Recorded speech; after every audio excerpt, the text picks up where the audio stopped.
Hello, I'm here to talk about monetization. It's Let's Go Whaling. It is about a summary of a huge bunch of behavioral psychology. Some of you will probably be slightly shocked by all the tricks I have listed here, but I'll leave the morality of it out of the talk. We can discuss it if we have time later. So let's dive right in.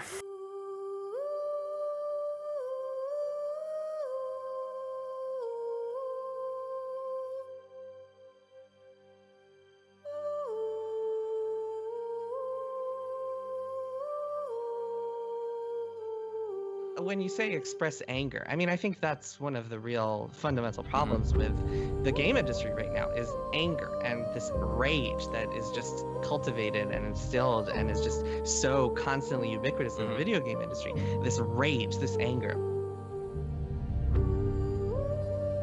Maybe I just feel like the rage is misguided. Maybe I just feel like the rage is maybe I've gotten too old and I just don't understand why people can get so mad when there's so many great video games. It's like why people are choosing to focus this like unfathomable amount of energy and negativity, specifically at the Epic Game Store, more importantly at developers who are just trying to take care of their team and to try to make something and make sure that their creative vision actually gets into the hands of players. Sure as well, but it seems not even that was enough money for them. They've taken the Kickstarter money, they got publisher backing. Oh yeah, Sony provided further funding, I forgot about that almost. And now they've taken a huge wad of cash to go Epic Store exclusive.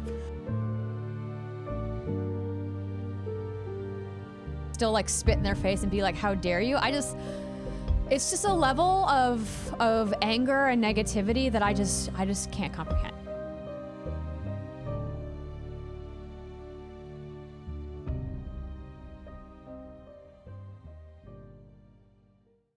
The Iron Crown Kerfuffle. August 13th, 2019, Apex Legends, a popular free-to-play battle royale game, launched an event called the Iron Crown Collection Event. This event contained limited time challenges and loot, as well as bonus experience in different game modes. From the outset, the event might have been considered amiable, but there was one major sticking point that was drawing people's attention. The event contained loot boxes, with no duplicate rare items, that cost the equivalent of $7 a piece, and the full collection of Crown event items contained 24 individual pieces. Only 2 boxes were given to players, which meant that for someone to obtain all the Iron Crown items, they would have to spend $159 total. This in itself might not seem that ambitious, but Apex took it one step further and required the full $159 24 set collection to be obtained before Apex players unlocked the ability to purchase the crown jewel of the event, Raven's Bite, for $35. Meaning Apex Legends was selling Raven's Bite, a cosmetic item, for $189 total, roughly the equivalent of 3 full-priced $60 AAA games with a little bit left over. Apex players, as well as the larger gaming community, were understandably upset by the implementation of what can be fairly called macrotransactions, and went to the Apex Reddit to disclose their displeasure. The Apex developers responded to the community uproar here, and while some devs managed to keep their composure even when dealing with angry fans, the talks between other developers and gamers broke down into a verbal slugfest. Geeta Jackson reports on this in her article, Players and Makers of Apex Legends Resort to Name-Calling Over Microtransactions. Over the weekend, the frustrations of Apex Legends players percolating over the Battle Royale game's microtransactions boiled over as a developer on the game called players who are rude to developers as asshats and called one player a dick. Young also covered this, covering a critical interaction between an Apex developer and a gamer that not only frames the Iron Crown kerfuffle, but frames a conflict in the game industry as a whole. I've been in the industry long enough to remember when players weren't complete asshats to developers, and it was pretty neat One user provided a response to this which I think summarizes many people's sentiments perfectly. In direct retort to Drew talking about a time when gamers weren't asshats, the user said, quote, "Was it by any chance a time where cosmetic events didn't cost $200? Why is this quote so significant? Allow me to explain. Some developers and games journalists have been pushing a narrative that gamers and the gaming community have evolved into a cesspool of toxic, entitled manbabies, and then in the same breath utter, "I don't understand why people are angry." Still like spit in their face and be like, how dare you? It's just a level of anger and negativity that I just can't comprehend. 2 weeks prior to the Iron Crown kerfuffle, the developer of Ooblets, an indie title yet to release, as often described as a cross between Pokemon and Stardew Valley, decided to go Epic exclusive. For those unaware of this controversy, Steam is the store that PC players have predominantly used to purchase their PC games, but with the landslide success of Fortnite, the developers of Fortnite were capable of essentially launching their own PC store, the Epic Store. Epic has been giving large sums of money to developers, indie and AAA alike, so their games only appear in the Epic Store and not on Steam. For various reasons we will discuss later, the PC gaming community is upset about this. So, after dismissing the controversy about the Epic Store exclusivity in a thoughtless way, Ooblets announced they would go Epic Store exclusive. Many people thought the tone and the lack of discretion used by the Ooblets developers in their exclusivity announcement was disrespectful, and Ooblets received oodles of criticism, as well as, unfortunately, oodles of harassment. The Ooblets devs later made a statement refusing to apologize and instead settled on calling people that don't want Ooblets to be Epic exclusive, and people that were, with good intentions, standing up for the Ooblets Patreons, entitled. Similar to the Apex Crown kerfuffle, the Ooblets offensive has conflict between game developers and game players. Once again, the developers have taken to insulting gamers. Once again, some people say they don't understand why gamers are so angry in this situation. Here's a quote from Drew McCoy, the project lead at Respawn.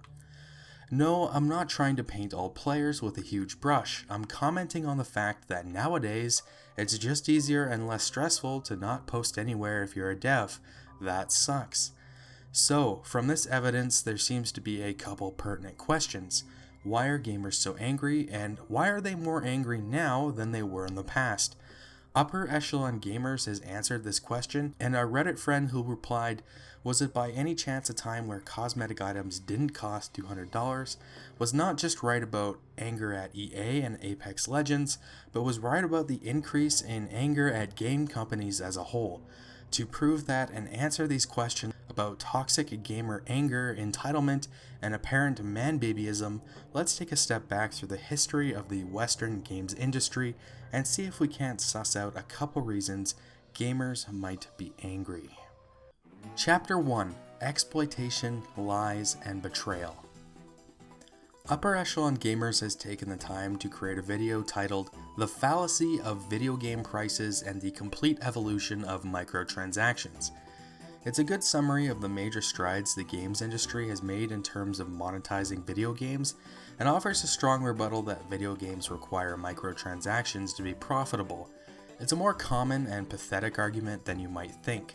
Kinda Funny, a small YouTube channel, made this argument as recently as August 2019, which is as frustrating as it is hilarious. It's just so confusing to me how we can have a conversation about people being so angry about a team like Machine Games putting microtransactions in Wolfenstein to help make more money for the studio so that the studio can keep making games and keep supporting that game. And in the same breath, they get so mad when a studio says, hey, in order for us to make money and not put microtransactions in our game, we need to make it an Epic Game Store exclusive because Epic's going to help us pay for it. Now here's the rebuttal. If we use a US inflation calculator based on historic inflation standards, we can see that a $60 game in 2006 costed roughly $75 today. Seems like a win for my opponents, does it not? Wrong. If everything within the industry remained unchanged, yes, it would hold up. But the truth is that the cost to make a video game, specifically for major publishers, have, in a relative sense, been steadily decreasing. The first major change is the rise of digital sales. Games now sell with overwhelming majority through digital storefronts. Eliminating the cost of physical manufacturing is no small thing. Not only does a company cut down on manufacturing costs, but they now exclude transportation and perhaps multiple retail partners. But I'm getting off topic. Our focus from Upper Echelon's video is his conclusion about the evolution of microtransactions. What he did is examine the major events in microtransactions history, from its beginning with Bethesda Horse Armor through the birth of loot boxes from Valve and EA, ending with the shop in Fallout 76 selling cosmetic items that are essentially pay to win. His conclusion is that not only has the implementation of microtransaction systems increased exponentially from 2006 to 2018, but microtransactions have also increased in their predatory and avaricious ways. The start and the end of our timeline, because that is the end for the purposes of this video with Fallout 76, a serious problem becomes visible. Around 2006 and during the heyday of the Xbox 360 and PlayStation 3, games became standardized around a $60 price tag. At that time, microtransactions in the Western market really didn't exist, at least not in any sort of mainstream way. Over the course of about 12 years, microtransactions began, evolved, morphed, and ballooned out to a now unbelievable extreme. Companies made a pass at one-time use codes to try and eliminate or at least capitalize on the secondhand game markets. They also began to pre-package and sell content that does not exist yet as a tactic to further increase per-user spending. They introduced literal gambling and then modified progression of even single-player games around that gambling to again spike profits at the expense of customer experience. And all of this makes no mention of the ridiculous pre-order bundles, which package and sell demo or beta offerings at the expense of product quality.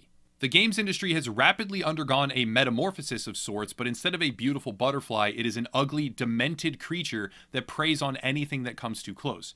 Loot boxes are an especially egregious monetization system that share enough similarities with gambling that many people, and in some cases entire countries' legislation, have classified them as gambling. Gambling and gambling-like mechanics have been a hot-button topic in 2019, especially surrounding a trailer for EA's NBA 2K20, a basketball game rated E for everyone which contained imagery of simulated gambling. Yes, you heard me right, they put a virtual casino in a basketball game. Too much ire and mockery from gamers, as you might expect. Now, a player would have to play a certain amount of basketball games in order to get the opportunity to pull the slot machine or spin the roulette wheel. These things aren't activated by spending money, but the fact remains NBA 2K20 was rated E for everyone despite gaming ratings boards, PEGI and ESRB namely, classifying simulated gambling as at least T for teen. As Yang Ye pointed out, Pokemon was rated E10 for its imagery of simulated gambling, and it begs the question why the ESRB and PEGI would not be at the very least consistent with their rating classification. Both PEGI and the ESRB released subpar excuses for their decision, even when faced with questions and backlash from gamers, the very people they are supposed to be working for and protecting. It turns out the ESRB is a chip off the old block of the ESA, the Entertainment Software Association, which is the body that represents the interests of the major corporate entities in the video game industry who stand to make money off of exploiting children with gambling and loot boxes. So there is a lot of speculation that the ESA, or even 2K itself, might have influenced and corrupted the ESRB for the NBA 2K20 rating, and for how the ESRB chooses to go about touting that loot boxes are harmless. The fox is guarding the henhouse, so to speak. Hi, I'm a fox, and I love chicken because it's delicious. But I can't just go down to the grocery store and buy chicken because I don't have any money, because I don't have a job, because I'm a fox. And so I'm always on the lookout for one of these hen houses. Now, this is Gus. He's a watchdog, and his main job is to keep me away from these hens. Hey, Gus. Hey, Frankie! Gus, what would you think if I took your job and I was in charge of guarding this hen house? That would be a horrible idea, because you would totally eat all these chickens! This is just a single example of exploitation out of hundreds, if not thousands. The case we mentioned at the start of the video with Apex Legends trying to squeeze $189 out of players for a single cosmetic item is also an example of exploitation. People were pretty angry about that. Perhaps people wouldn't be if they weren't always being nickel and dimed, or on the flip side, charged exorbitantly. So essentially, the games industry has been profiteering off gamers for the last 13 years and has been getting increasingly bold about it, which is certainly enough to warrant gamers being upset. But the amount of shit that gamers have had to put up with over the years doesn't stop there. Not even fucking close. Probably the second biggest piss take from the games industry besides the profiteering is the lies. If there's two things the AAA games industry is good at doing other than exploiting gamers for money, it's copying and pasting games and lying. Essentially, since the internet never forgets, gamers have been able to catch hundreds of lies, anything from misleading game trailers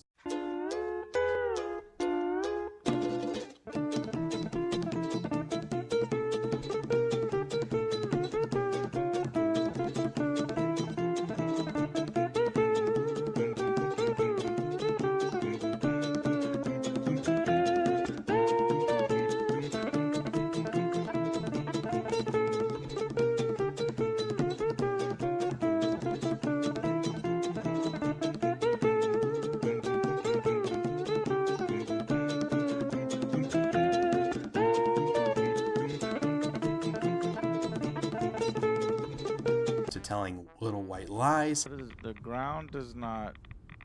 Why is the ground Is the ground glowing? Oh my god! What is this fucking game? And this time it features all new rendering, lighting, And landscape technology. You mean something interesting to me? What the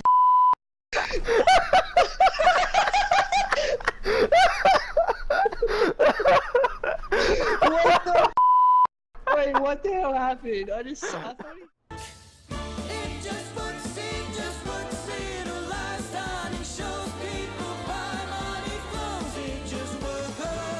So just unashamed, straight up bullshit.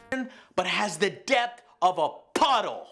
And all you have to do is look at the comprehensive list on Reddit with the features promised and hyped on exactly what we were gonna get to realize why it feels so empty and half finished. Night has turned to day, yeah. rather. Well, and day has turned to night because the planet has actually rotated on its axis, right? That's the thing that's really unique about this game. And that's just because we're orbiting around a sun, like a real sun. So that's kind of cool. It's, you know, normally we would be in a level designed by artists. Some diversity, like traveling to sand planets, having been removed, just mysteriously gone, as they were in the game up to a few months ago. Easaloys is near the solar system's sun, so its surface is quite toasty. Objection! Some stubborn life forms have learned to survive here, but you won't unless you've crafted enough tech upgrades to be out in the sun. 78 is asking, will there be planets composed completely from sand, like a Doom planet, or planets completely composed of liquid, like water worlds? Yes, is the answer. Objection! All right. Short, yes. Okay. Do you consider loot boxes to be an ethical feature of your games? Kerry? Well, first, we don't call them loot boxes. I think that was... Whatever term you wish to apply to them, do you consider them ethical? So what we look at as surprise mechanics. Another game that's recently been called out for its underhanded tactics is Destiny 2, when it was discovered that the game's experience point system was rigged and had been brazenly lying to players. Suffice to say that once people found out about this, the already disgruntled Destiny 2 community were pretty pissed. Activision's intentions behind this hidden progression scaling were quite clear. They wanted players to earn free Bright Ingrams at an artificially slower pace so that they would be encouraged to buy them with real money. And to achieve this, they were willing to go as far as lying directly to the players about how much XP they were actually earning by displaying false data on screen. Gamers and internet users in general value honesty highly. It's a hard thing to come by in the online space. That's one of the reasons the overwhelming majority of the gaming community has the back of CD Projekt Red, the developer and publisher of the renowned and acclaimed Witcher games, in no small part because the company hasn't lied to people, and if they have, haven't been dumb enough to get caught. Also, the Witcher games are fucking amazing, but that's besides the point. E3 is where most big budget games are shown off or revealed, and so it's become a platform for developers and publishers to lie as well. Ubisoft is far from the only publisher to mislead customers with their gameplay graphics. EA is also guilty as sin of this. Michael Coetzee wrote about this cycle of lies and disappointment in The National, describing it as the following. Let's take a look at the typical chain of events that leads to the latest article bemoaning gamers' aforementioned sense of entitlement and do much clutching of pearls on social media about the uncouth behavior of the masses. It usually starts with the hyping of a new release by publishers, dutifully assisted by the game's media. There will be preview articles, multiple features about its development, maybe some interviews with key people involved. Expectations are created, not ones that merely come out of the blue, but that are a result of the extensive coverage just mentioned. Next, in our hypothetical series of events, said game is released. Reviews from professional critics may be rapturous or enthusiastic, but tempered by mention of this or that missing feature. But soon the rumblings of discontent start bubbling to the surface. On social media, gamers start complaining that the game is missing features or options that were touted in the running up to its release. They complain about a perceived lack of quality or failed execution in this or that area. It could be anything: graphics that have been downgraded from what was shown before release, multiplayer servers that can't handle the surge of people suddenly logging on, or delivering an experience that is simply not what people expected or wanted.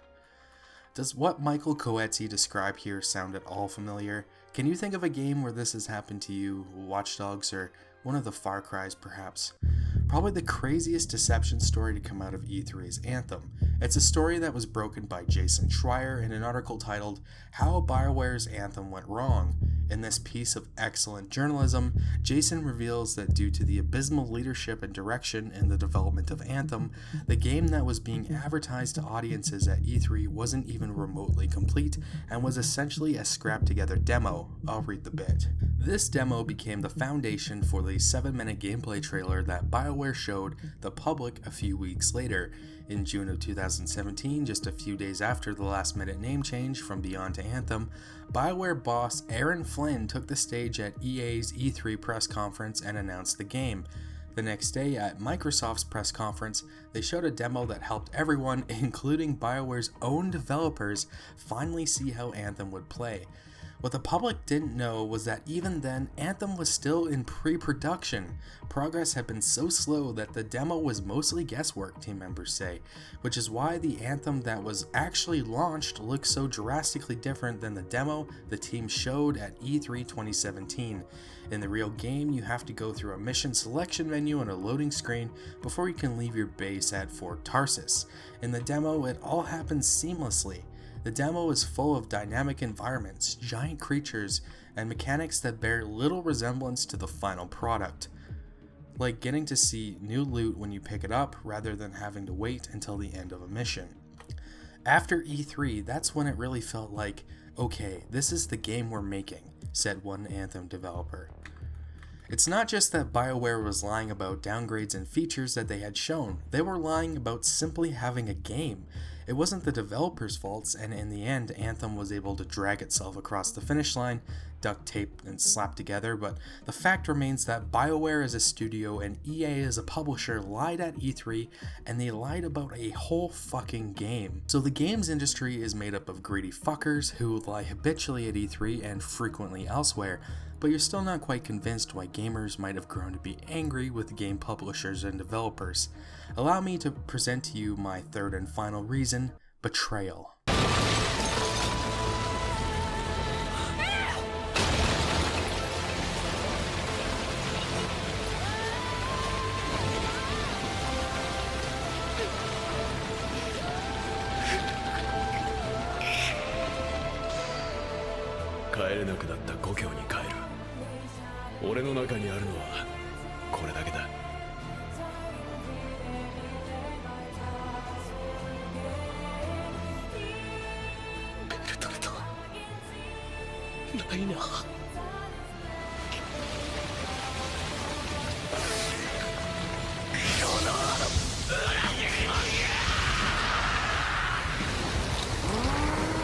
Kickstarter is a crowdfunding platform whereby ideally companies can pitch a product to the public, receive money to fund the creation of said project if there is enough demand, and then use the money to create their project and give backers whatever pledge rewards they paid for, usually along with the funded product.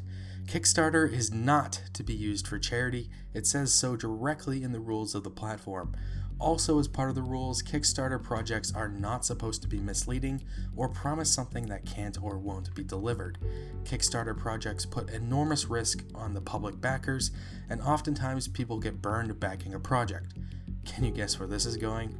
I'll let Jeremy from the Quartering introduce the Shenmue 3 Betrayal game to get more information, more people into the Kickstarter, and then had it pulled at not really the last minute, but not till after they raised $6.33 million from 70,000 people. All right. These people probably already, Deep Silver, based on what they did with Metro Exodus, probably already knew that they were going to go an Epic Game Store exclusive, but they purposely withheld that information from their backers, in my opinion, because they know the negative press that follows Epic Game Store, their data security, and just the fact that people don't want to give them their money. The more we accept this, the more it's going to continue to happen. And Steam is going to have to do something about people using their platform to market a game as if it's going to be available there, extracting money from the Steam marketplace, okay? Gaben, are you hearing me? They are using your platform to garner marketing, to get hype going, and then just pulling it. In this case, not even going to make it available on Steam from what it looks like. And remember, in the email, it's always said, required Steam to activate. It's always said that Shenmue 3 required Steam. I have other points here. Fangamer, this is an automated email sent to you to confirm your pledge for Shenmue 3, tier digital copy for PC or PS4. What digital Steam version, what version would you like? Steam. It was an option. They were always offering Steam as an option, okay? As Jeremy stated, Shenmue 3 had advertised that it would be on the Steam store. Then Epic Store exclusivity for Shenmue was announced, coincidentally after raising a large quantity of money from backers.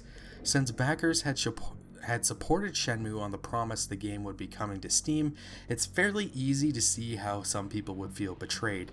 Shenmue had even initially refused to refund people who felt deceived, but eventually they relented. Young Ye also made a video covering how Shenmue 3 betrayed backers, and this drew the ire of a small YouTuber I came across called Just Rants. Just Rants posted a video named Young Ye Supports Entitled Shenmue 3 Backers, in which he attempts to justify Shenmue 3 exclusivity and explain why Shenmue backers are entitled. If you'll grant me a few minutes of topical self-indulgence, I would like to pick apart Just Rants' arguments. Okay, so Young Ye is pissed, or at least is sharing that some people are pissed about not receiving some content from Shenmue 3 because they backed the game supposedly, and now they want more than they paid for. But here's the thing, these people don't understand that when you give your money to a company in Kickstarter, you are not buying the game, you are just supporting something which may or may not happen.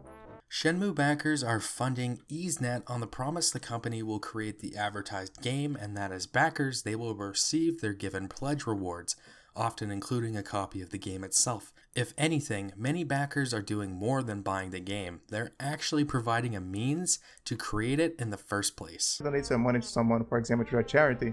You don't expect the charity to spend all their money on just something specifically. And it's the same case here. And you especially don't expect to receive some sort of gratification or even, or a product from a charity. And it's the same thing here. It's the same thinking. Just Rants, you have a critical misunderstanding of how Kickstarter works. Kickstarter is not a charity. It is written in the rules of Kickstarter itself, which states, and I quote, "Projects can't raise for charity. Funds raised on Kickstarter must go towards facilitating the project outlined by the creator on the project page." So yeah, if people have pledged money for the creation of a game and tier rewards, they should get their fucking game and tier rewards or get a refund. Kickstarter isn't a charity. We got a problem here because people like Young Ye are supporting people who are very entitled, who think that the road should spin around. Then it's a problem. It's a problem here. But at least we've got the channels like mine where we are telling you the truth about what's going on here. To start, Yongya is standing up and protecting consumers. He is certainly not the problem, and furthermore, in the last 2 minutes of your video, Just Rants, you haven't actually said a single thing that could be considered remotely true. You don't even understand how Kickstarter is supposed to operate. Support a game on Kickstarter. You can't expect that the game to be made, you can expect it to happen, and you can expect to receive the game. And you especially cannot expect to receive extra content, and which is actually meaningless content, right? It's just some skins and some packs here and there, stuff which just doesn't matter at all. Of course you can, that's what you back the game for. It's risky, yes, because projects can fail, but if the backing is successful, there's no reason outside of scammy shitfuckery and elephantine levels of incompetence for people not to receive what they were promised. They should expect it because they paid the company to fulfill the stipulated expectations. Also, if the extra content doesn't matter at all, as you say, then why would it matter for the company to give it to their backers for free? The backers who shouldered the risk put their faith, trust, and confidence in the company. Wouldn't it be nice to show a little reciprocity to these loyal people? But anyway, the whole thing is very pathetic. I just laugh. I mean, it just makes me laugh. This sort of thing. This sort of thing makes me laugh. The only thing that is pathetic is that you, Just Rants, couldn't be bothered to take 2 seconds to Google fucking Kickstarter rules before you spout off misinformation about how it actually works and why people are angry. Fuck off, will ya? Don't mind me just taking out the trash. Now, where were we? Shenmue is not the only game advertised to be on Steam and then switch at the last moment to be exclusively on the Epic Store, betraying backers and those who pre-ordered. Our second example is Metro Exodus, a game that was offered on Steam right up until 2 weeks before its launch, when it announced Epic exclusivity. Those who pre-ordered a physical copy of Metro Exodus were originally promised that they could play their copy on Steam, but then later were informed that their physical copy would ship with an Epic key. 2 weeks before the game's launch, Deep Silver decided to announce out of the blue that they would be foregoing Steam in favor of Epic Games Store, and one look at forums and social media will reveal that this did not sit well with gamers at all. Making matters worse was a response to a user who inquired about physical copies and who expressed how making such an abrupt announcement 2 weeks before a game's launch is unprofessional. Metro's Twitter replied with, quote, "Your physical copy of Metro Exodus will now ship with an Epic key." This right here is especially egregious given that Metro Exodus's promotional material advertised that anyone who pre-ordered physical copies would be playing the game on Steam. So it stands to reason that if digital Steam pre-orders of Metro Exodus made under the pretense that the game will be playable on Steam will be honored, then the same should apply to physical Steam pre-orders as well. But instead, consumers who bought physical copies are being told that the platform they purchased the game for is being switched by force. If you go to the announcement's official website and scroll all the way down, there's a section that addresses this, but the statement provided is pretty deceptive. This FAQ excerpt asks, "I have pre-ordered a physical copy of Metro Exodus for PC. How will this news affect me?" The response reads, quote, "This will not affect you at all. You will receive your packaged game with a key allowing you to play." We all know this is complete and utter bullshit. Players who bought the physical copy will be affected in that they'll be forced to use the Epic Games Store as the platform of choice rather than the more widely preferred Steam. The notion that this news will have no effect on buyers whatsoever is an outright lie.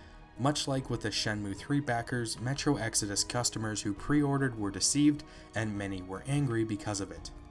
Ooblets, the indie game we talked about at the start of this video, did this to some extent as well, having told people on Reddit that their game would launch on Steam for PC, but ultimately going Epic exclusive.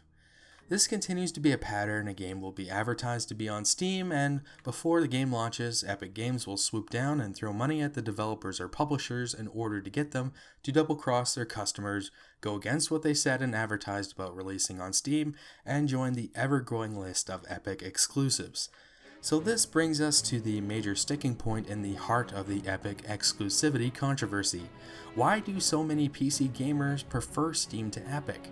Most who prefer Steam will point to the lack of community features on the Epic Store, the inability to review games, the lack of a shopping cart to mass purchase games.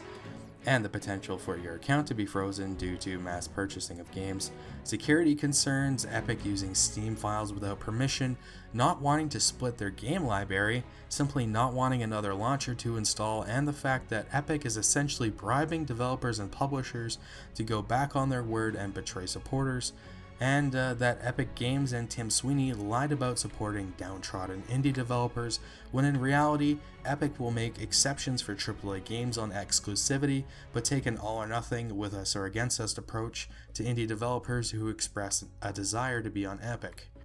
Epic betrayed themselves on that last one with their interactions with the developer of Dark, showing that they really don't want to be charitable and support indie devs, they just want to make money and pretend to be the good guys.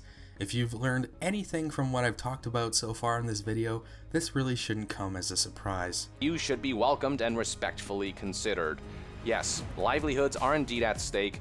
Guess what, CD Projekt Red? If that game isn't sold on Epic, they're gonna be just fine. The Dark developer, who is like a solo indie dev, I mean, he could really use the benefits of the Epic Games Store, and yet you're giving Cyberpunk 2077 priority over an indie developer. These logical reasons are not sufficient for some folks. Often devs whose games have gone Epic exclusive fortuitously think that these reasons are not enough to justify refusal to download a free software. The fact of the matter is, people's preferences don't even have to be logical when making an economic decision, and especially for smaller purchases, they often aren't.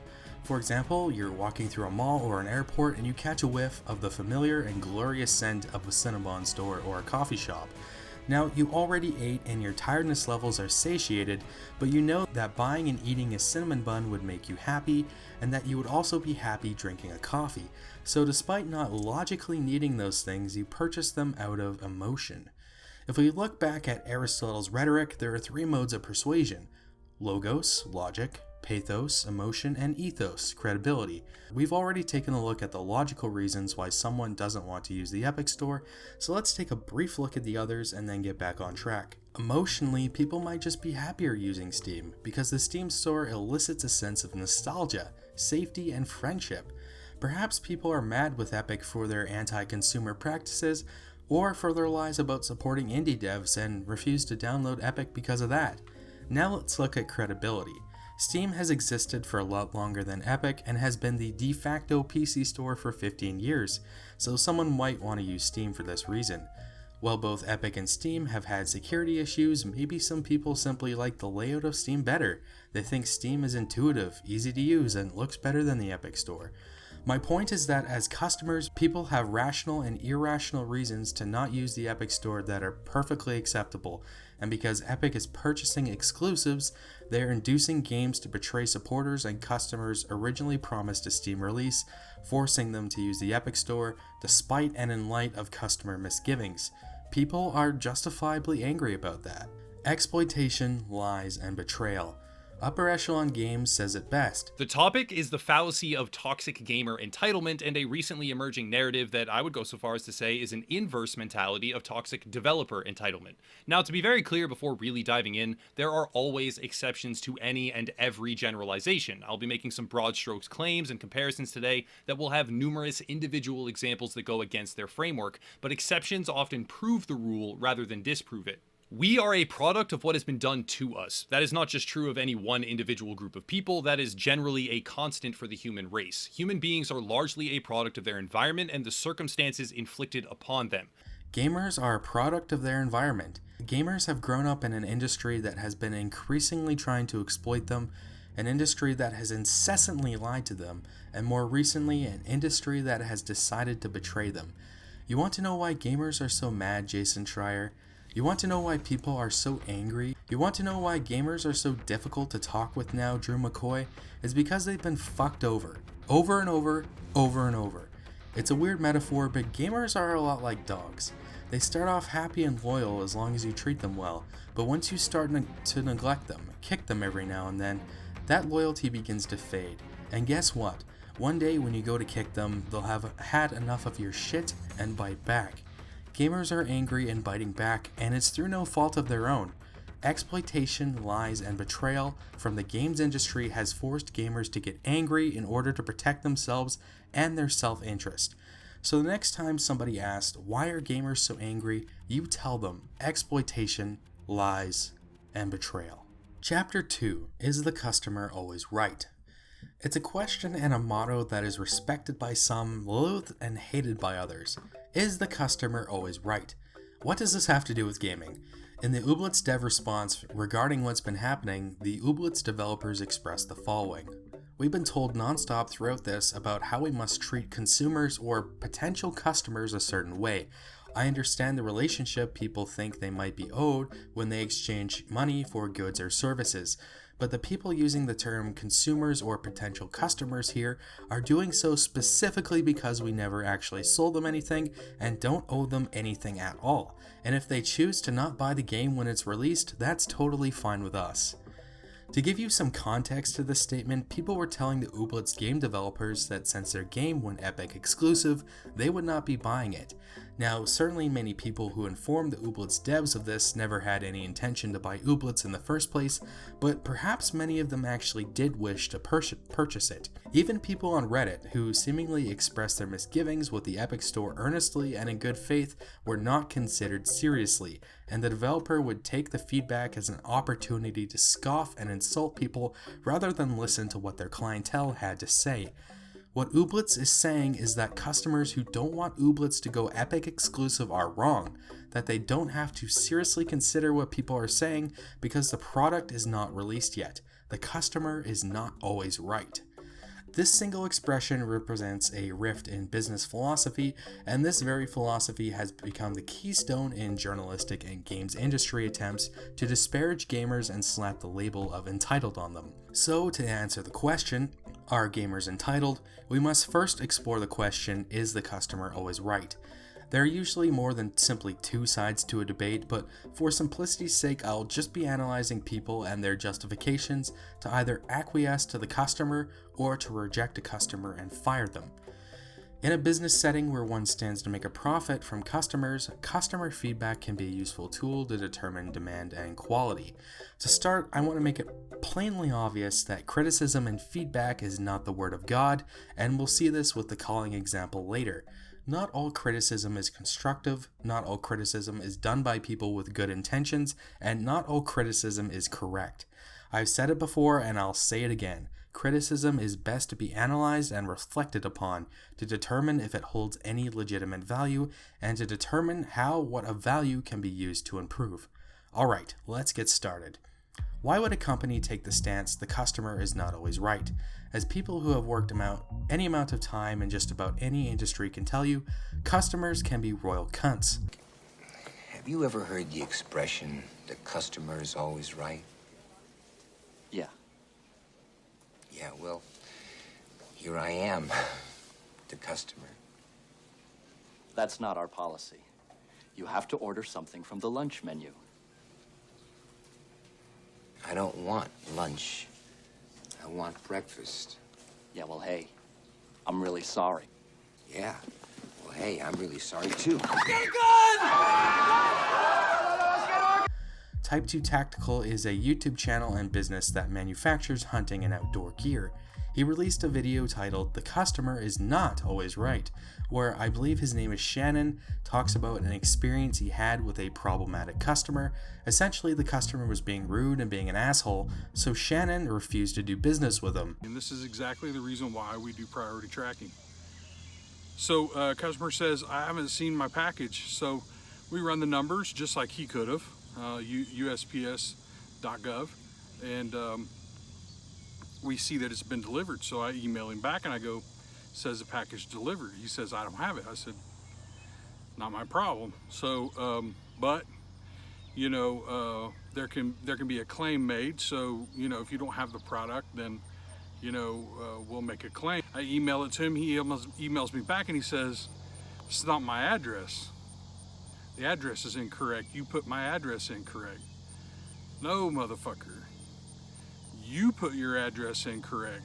I never enter any addresses whatsoever. You enter your address on the form. You put in your credit card information. I never see your credit card information. Your address comes through automatically to us and goes straight into the shipping software. So I go in our system and I cancel this guy's order and I refund him. So he emails me back and he says, I just got a notification that you refunded my money and canceled my order. Absolutely fucking right is what I respond to him, because you know, you couldn't email me and be cool about this, and especially since it was your fuck up and not ours. Shannon says, I don't need your money, much how like Ooblets stated, if they choose not to buy the game when it's released, that's totally fine with us. However, there are major differences between Ooblets and Type 2 Tactical besides the products they sell or wish to sell. In the case of Type 2, there is only a single customer and the customer wasn't suggesting anything or giving Type 2 Tactical feedback. The customer had made an error and was being rude to Shannon despite Shannon not being at fault. In the case of Ooblets, Ooblets made a business decision and thousands of people gave feedback and criticized them. Lots of the feedback was rude, wrong, and even hateful, yes, but there was lots of legitimate criticism and feedback given as well. Unfortunately, all of it was dismissed by Ooblets and in a backhanded way. A video by Minority Mindset also makes some arguments on why the customer is not always right. They argue 3 points that I think encapsulate their reasoning and the reasoning behind why many companies don't think the customer is always right.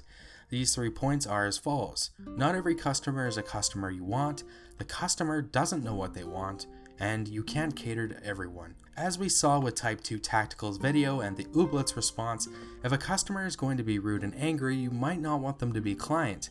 It's a two-way street here, and if the company is going to be rude and dismissive, then clientele won't be incentivized to make a purchase as well. It's a pretty straightforward argument. It's hard to talk with and deal with people that are throwing a tantrum, acting irrationally, and not listening.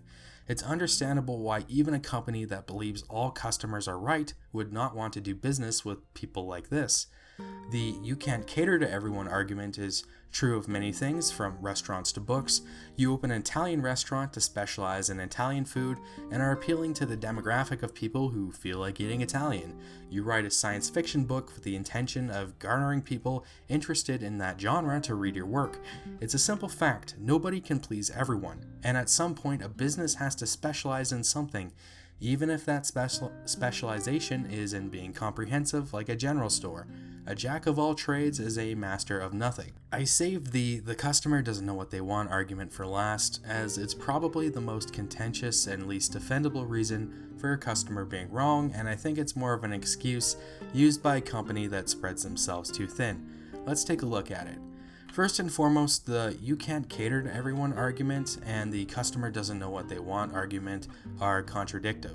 If a customer is an avid reader of sci-fi, they have some general expectations of the genre that they expect to find when purchasing and reading a sci-fi book.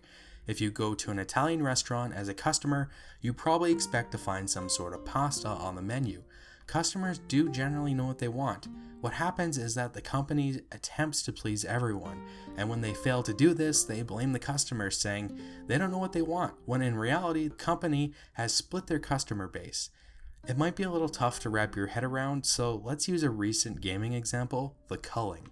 The Culling was one of the flagship Battle Royale games that first piqued interest in the genre and was in development during the period its acquaintance H1Z1 was popular. Developed by Xaviant, The Culling was going through Steam Early Access, so the developers were working hard to balance the various weapons and combat mechanics in the game while people were playing it.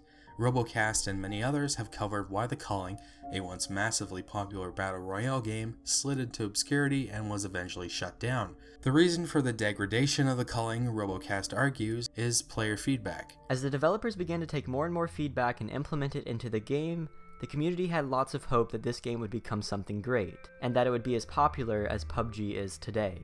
And I personally feel that this could have happened if issues didn't arise. Have you ever heard the saying that too much of a good thing can become bad? Well, that was the case with The Culling. With every new player-suggested addition in the game, other players had the hope that their suggestion would also be taken into consideration. There were more and more suggestions of how players thought they could improve the game, some of which were just insane. The developers saw these suggestions throughout the whole process and tried to implement as many of them as possible. They were simply trying to be good developers and let the community shape the game the way they wanted it to be shaped. But it ended up actually hurting them.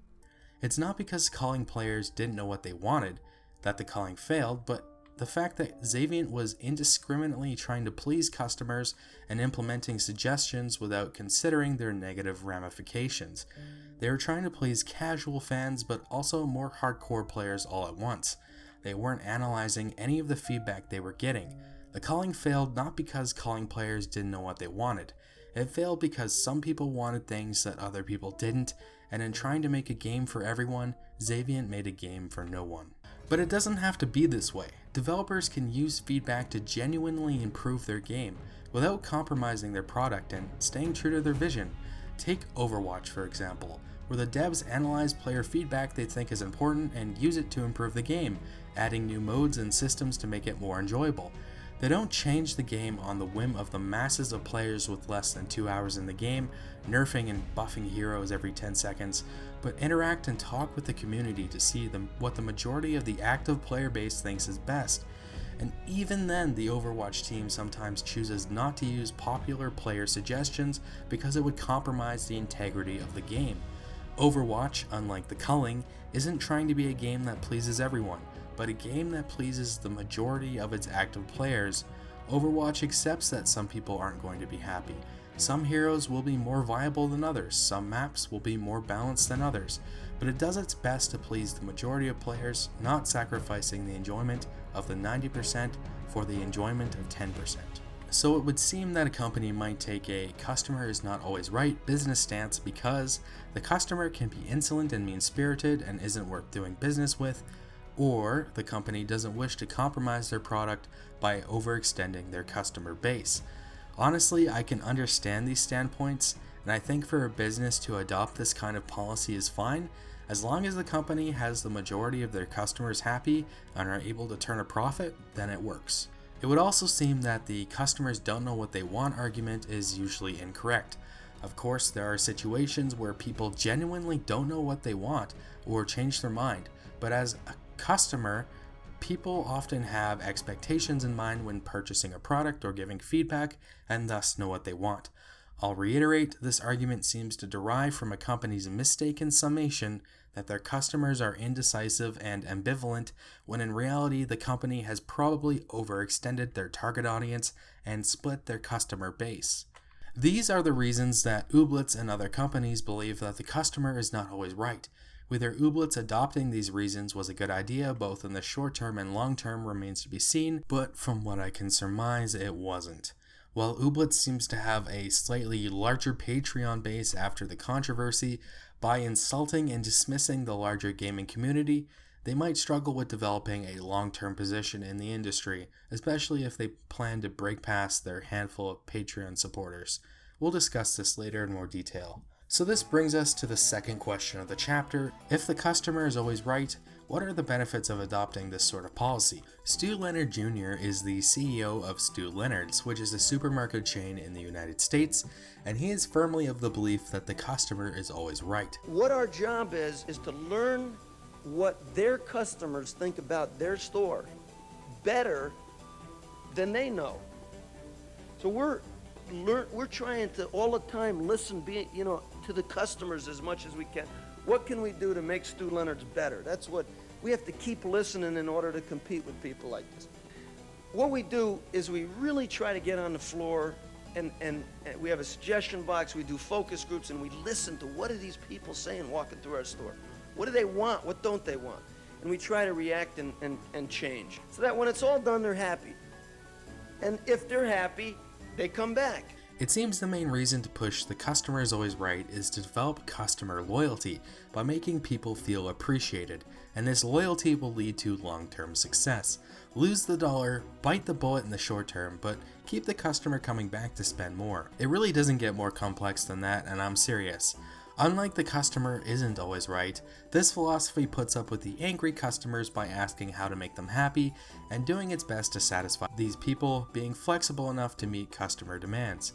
When it comes to the product, services, and implementation of feedback, the goal is to make as many people happy as possible, not by sacrificing other customers, but by sacrificing short-term profit of the company to increase profit in the long term.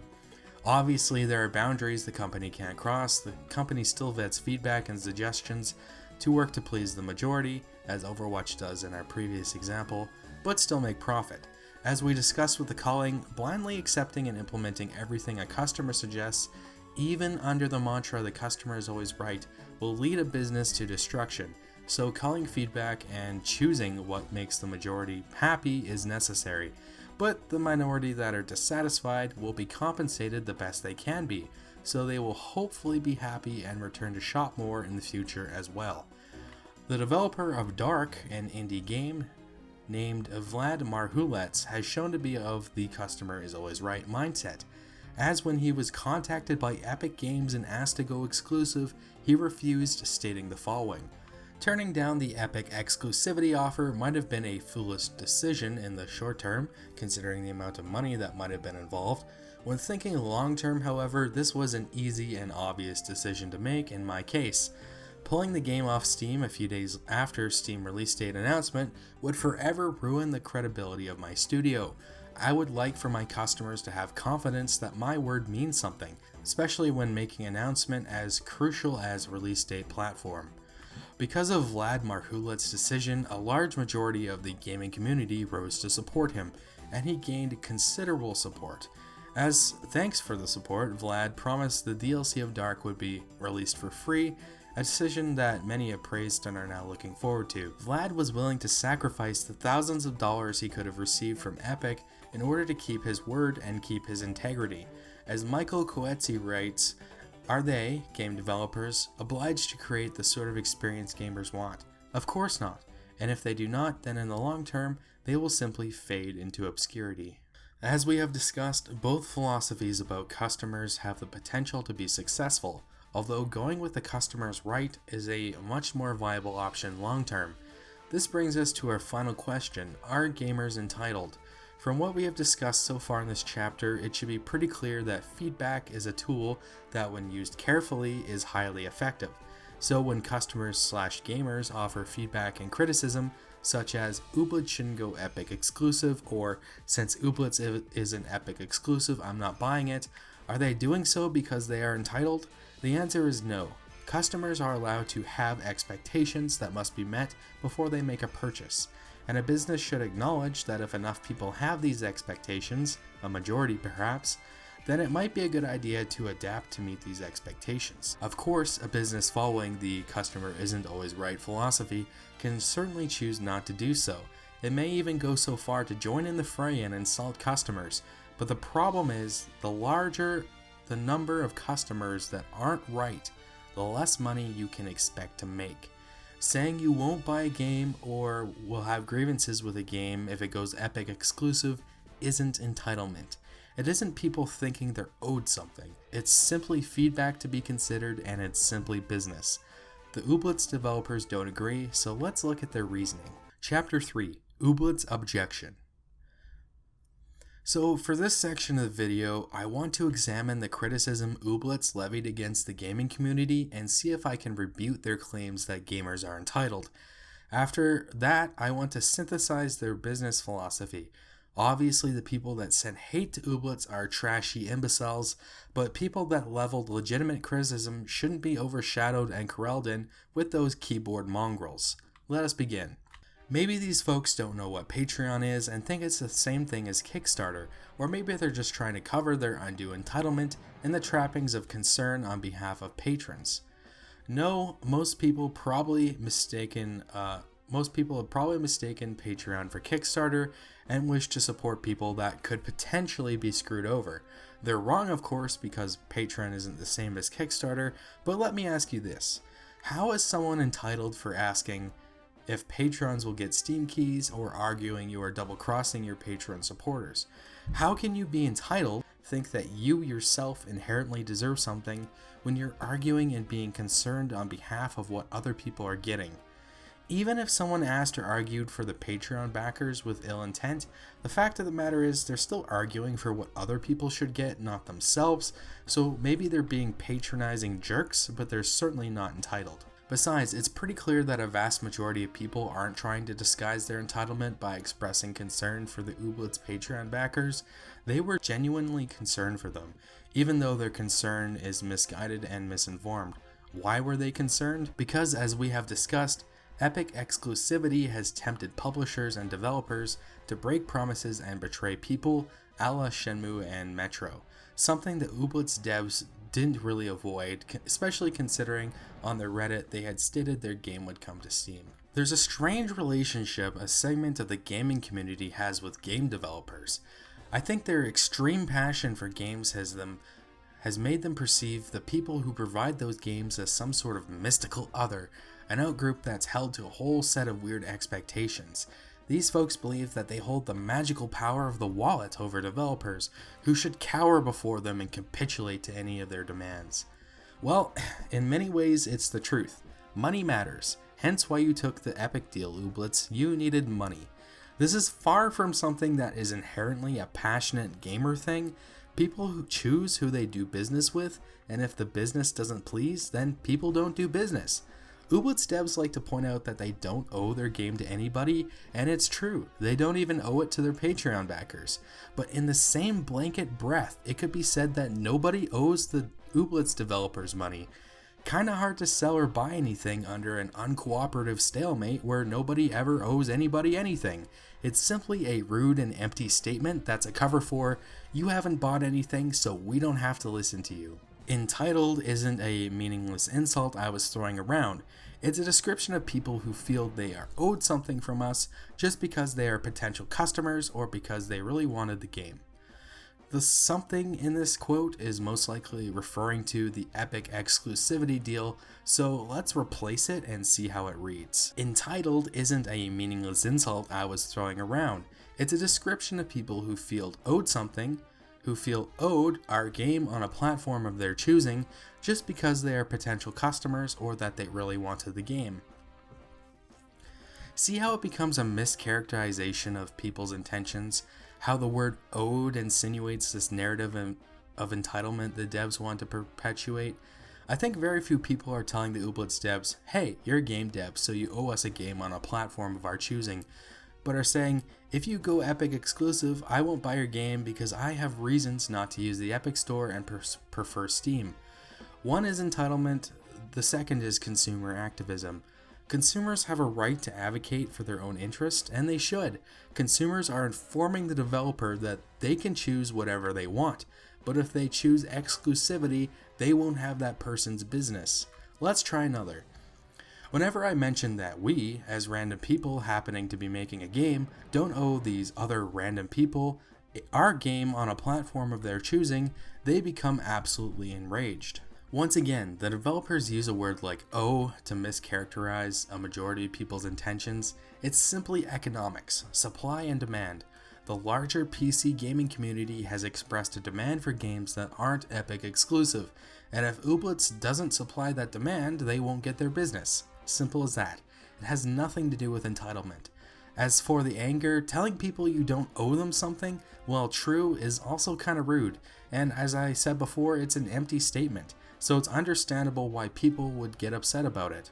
So, taking into account what we discussed in Chapter 2 about the customer being right or wrong, Ooblets very clearly doesn't believe the customer is right here, and they're rightfully rejecting a lot of hate they're receiving, but Ooblets are also lumping in people who are leveling valid criticism and rejecting them as well, labeling them entitled. While the rule of thumb for this mantra is, not every customer is a customer you want, Ooblets seems to be purporting that most customers are not customers they want. Like I said before, the more customers you fire, the less money you make. While Ooblets will probably be fine in the short term rejecting criticism and taking the Epic money, the internet is forever and the internet always remembers. The other reason to say the customer is wrong is because it compromises the vision or quality of the business/product. Ooblets justifies taking the money from Epic to finish and expand their game and to guarantee a certain quota of sale. This is an understandable reason why customers aren't right. It's too bad that Ooblets couldn't just stick with this argument and leave it at that. More people probably would have been understanding. So I believe I have refuted the claim made by Ooblets that gamers participating in their own consumer interests are entitled. Sure, Ooblets following the customer isn't always right philosophy and rejecting hateful assholes is fine, as is taking the Epic money to get by and survive. You gotta do what you gotta do, man. But Ooblets is also rejecting people offering valid feedback. Considering the magnitude of people responding to ooblets here, a number far greater than their patron supporters, not simply one or two disgruntled, angry customers, this is very clearly a mistake and will no doubt have long-term consequences, as is the downfall of this business mantra. This leads me to the crux of the argument on gamer entitlement, and it goes like this. If you follow the customer is not always right philosophy, just because you consider what a customer says as wrong, doesn't necessarily mean that the customer is entitled, and it doesn't mean what they are saying is useless. I think this is where ooblets and many games journalists fall into the if the customer is wrong, it also means they're entitled trap. For some reason they believe that if you voice criticism and advocate for your consumer interest, it makes you entitled, which is decidedly untrue. Let's explore one such journalist who holds such a belief and pick apart his arguments. Chapter 4. Journalistic Jargon. Our example today comes from Kotaku writer Joshua Rivera and his piece, "Now game developers have to ask fans not to harass them over the Epic Store." Let's raise some sales and give the situation some context. Oddworld Soulstorm is yet another indie game that decided to go Epic exclusive, and this is the statement they issued their community via Twitter August 2019. Generally speaking, the reaction to this announcement was disappointment, but when comparing the announcement to the ooblets exclusivity, people were far more civil and understanding. The reason is because in no small part, Oddworld followed the customer is wrong because it compromises the vision or quality of the business product justification, which most people can recognize and understand. Oddworld didn't go so far as to lash out with rejecting customers, empty statements, and declarations of entitlement, despite them disagreeing with customers. So Joshua Rivera took it upon himself to do it for them. It should not escape anyone how absolutely broken a scene must be if this is how a community must be addressed, with utmost reverence, lest an indignant storm of harassment descend upon your head. It's telling that the responses to Lanning's message, while full of the usual ire, commend him for being classy and respectful. The gaming community is quite broken by nearly 2 decades of lies and horseshit from AAA developers. Do you consider loot boxes to be an ethical feature? Well, first, we don't call them loot boxes as surprise mechanics. Leave the morality of it out of the talk. I activate Pot of Greed. Greed is good. They're the loyal dog who is loyal to a fault. Kick them one too many times and they bite back. However, the bit about Oddworld game developers having to walk on eggshells is partially true. They certainly do have to be thoughtful and respectful if they don't want to elicit backlash, but the developers in question here are at the epicenter of the exclusivity controversy, and the same could be said about any controversial topic. If you wantonly disregard how people feel about any controversy, as ooblets did, I fucking guarantee people will be upset with you because you aren't treating the situation with the discretion it probably deserves. The way Rivera writes with utmost reverence is exaggerated and condescending. Is it too much to ask that developers have a baseline of professionalism when speaking? If both sides are yelling at one another, then neither side is listening. There's the age-old saying, when you're shouting, you're not listening. And when all you do is shout, sooner or later the other side will resort to shouting just so they can be heard. And that, of course, means that they have stopped listening as well. This is the result of the current state of affairs, a world where the realities of economics are so lopsided that an internet commenter who might buy a game is under the currently validated delusion that they lord indiscriminate power over developers. Yes, this is what Rivera actually wrote, and yes, it's not very accurate in one sense. It's a textbook example of a strawman argument, making gamers out to be these ridiculous, indiscriminate power lords, when in reality all they are is customers. Lord forbid some 9-to-5 bloke wants to spend his hard-earned money on a game, and if that game doesn't meet his standards or expectations, he offers up criticism. It's absurd, and what's even more ridiculous is the fact that this is just the latest version of what's been understood about gaming communities. They inevitably are marred by a loud, toxic group of people who ruin things for everyone else. Developers regularly lament the attacks from fans, credibly citing it as the reason they don't interact with them online. They've done this for years. It is, by virtue of its persistence, a reality of the video game world. It's a reality of the entire world, not simply the gaming world. There's always that one person or that small group of people that ruin it for everyone else. Eve gives Adam the apple, Pandora opens her box. Gamers are not special in this regard. It is ridiculous and it is absurd, but it's also human nature. We are much less rational than we think we are. Gamers are no different, and Rivera, you might be surprised to find that journalists are no different as well. It is allowed and permitted by platform makers and publishers, rewarded by algorithms and metrics of attention, a rule of Reddit upvote. And I can't help but wonder about all the potential games and game developers this climate has ultimately prematurely snuffed out of existence, because an incredibly loud minority has demanded that the industry bow in service to their own petulance instead of the intelligence and heart of a world that loves games. Petulance is a word that Kotaku writers seem quite endeared to, but I digress. Let me translate this convoluted ad hominem mess Rivera has written. And I can't help but wonder about all the potential games and game developers this climate has prematurely snuffed out. So, how many games and game developers have failed? Because an incredibly loud minority has demanded that the industry bow in service to their own petulance.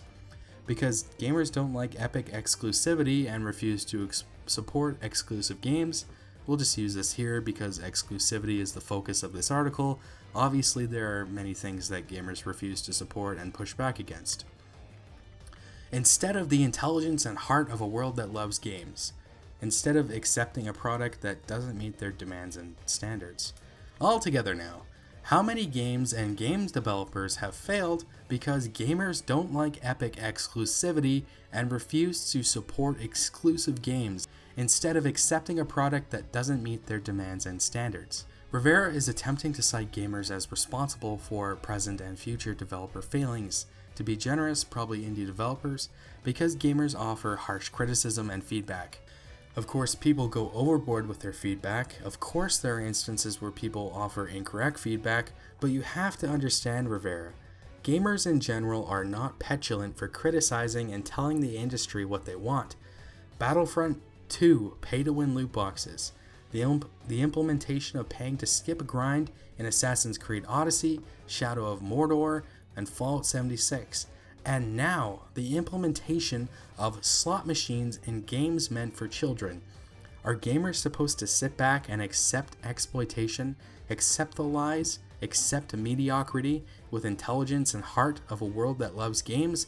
Or maybe, because they have intelligence and love for games, they should push back against corporate practices that have been ruining them. Maybe some indie developers and games will fail because of feedback, much like the culling, but it's all about analysis. What feedback is important, popular, and should actually be implemented? What feedback is unhelpful and impish? And in instances where a proportion of gamers offer an ultimatum on a controversial decision, like go Epic exclusive and I won't buy your game, indie developers have every right to refuse. But then you can't blame those people for staying true to their word, not buying the game, and then potentially for the game and the developer to fail. I want to reiterate Michael Coetze's point about this. Do game developers owe gamers anything? Yes and no. They very much owe paying customers what they promised them, but are they obliged to create the sort of experience gamers want? Of course not. And if they do not, then in the long run, they will simply fade into obscurity. If you offer a game with features people say they don't want, get few sales and go out of business, then you should not be surprised. There's a Greek play that I can't remember the name of for the life of me, but the quote goes like this: "A king who rejects criticism will make a fine ruler of a desert, and in the same sense, a developer who rejects criticism will make a fine video game for a desert." Conclusions. So this is the part of the video where we summarize and conclude things.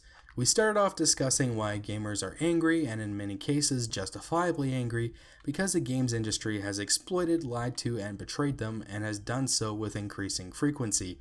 We explored the reasons and the advantages and disadvantages of following the customer is always right and the customer isn't always right business philosophies, both viable as long as the company can analyze feedback and make money, but the customer is always right is more viable long term. We took a look at Ooblets calling undeserving people entitled, and why Ooblets is mistaken in doing so, because a customer that is wrong isn't a customer that is entitled. We countered the points made by Joshua Rivera as people that want to support their own customer interest and offer criticism not only help games improve, but also help the industry improve by pushing back against exploitation, lies, and betrayal. Thus, we come full circle.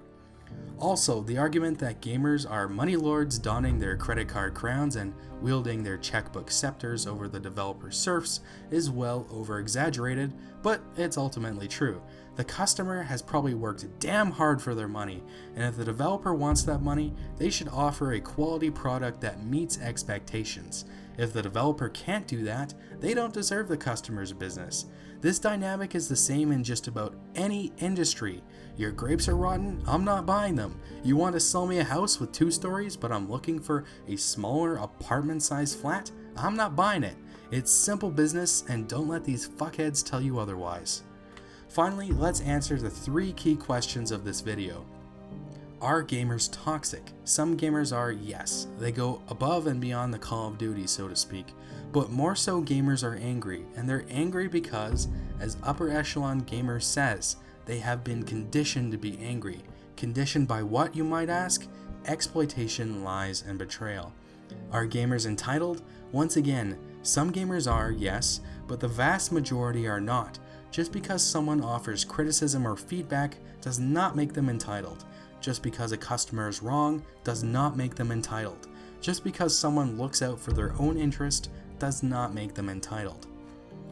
Are gamers man-babies? Well, to start, the subsection of female gamers would probably strongly disagree with the notion that they are man-babies. As for the section of males, there are probably a few, but they aren't a representative of the majority. Therefore, keep criticizing the industry. Keep criticizing game developers from AAA to indie. Keep providing feedback, keep having conversations with developers and with other gamers, and keep looking out for your own interest by buying things that meet your standards. You are making the industry and games better by doing so. I only ask that you represent yourself with some respect and restraint, because if you're yelling, then you're not listening. Gamers are not toxic, entitled man-babies. They are simply people that have a strong passion and love for games. Thanks for watching. Have a nice day.